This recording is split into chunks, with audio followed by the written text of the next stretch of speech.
Two monks were traveling together through the countryside. One was old and wise, the other was young and eager to learn. They had been walking for many hours in silence, enjoying the peaceful sound of the wind and the birds. As evening approached, they reached a river. The river was wider and stronger than usual because of recent rain. Near the riverbank stood a young woman. She looked worried. Her clothes were clean and elegant, and it was clear that she did not want to step into the muddy water.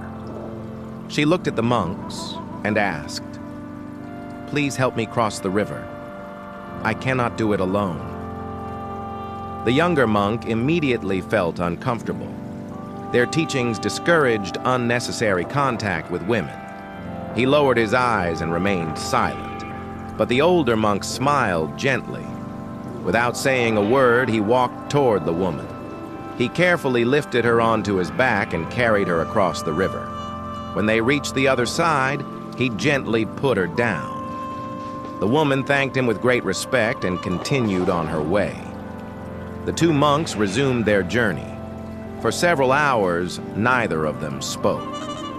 The younger monk, however, could not stop thinking about what had happened. His mind was filled with questions.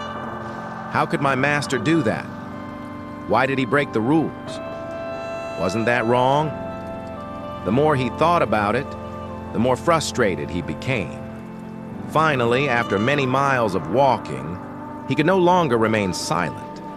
He turned to the older monk and said, "Master, I don't understand. Our teachings tell us to avoid physical contact with women. Then why did you carry that woman across the river?" The old monk looked at him calmly. A gentle smile appeared on his face. Then he said something the young monk would never forget. "My son, I put that woman down hours ago. Why are you still carrying her?" The young monk stopped walking. For a moment, everything became silent.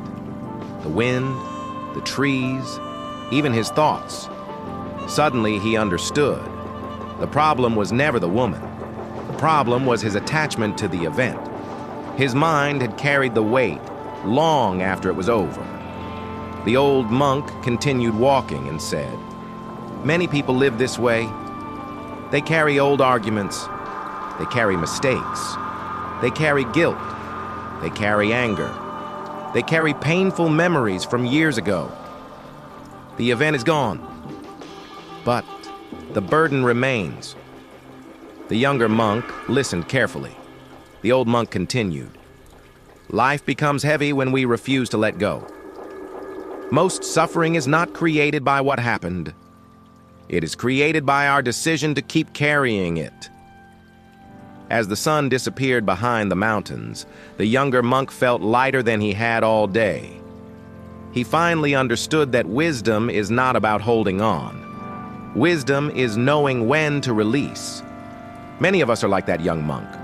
Someone hurts us, and we carry it. We make a mistake, and we carry it. Something unfair happens, and we carry it. Days become months. Months become years. Yet the event itself ended long ago. The question is, what are you still carrying? A painful memory? A regret? A disappointment? Perhaps today is the day to put it down, because peace does not come from controlling the past. Peace comes from letting it go. And sometimes, the heaviest things we carry exist only in our mind.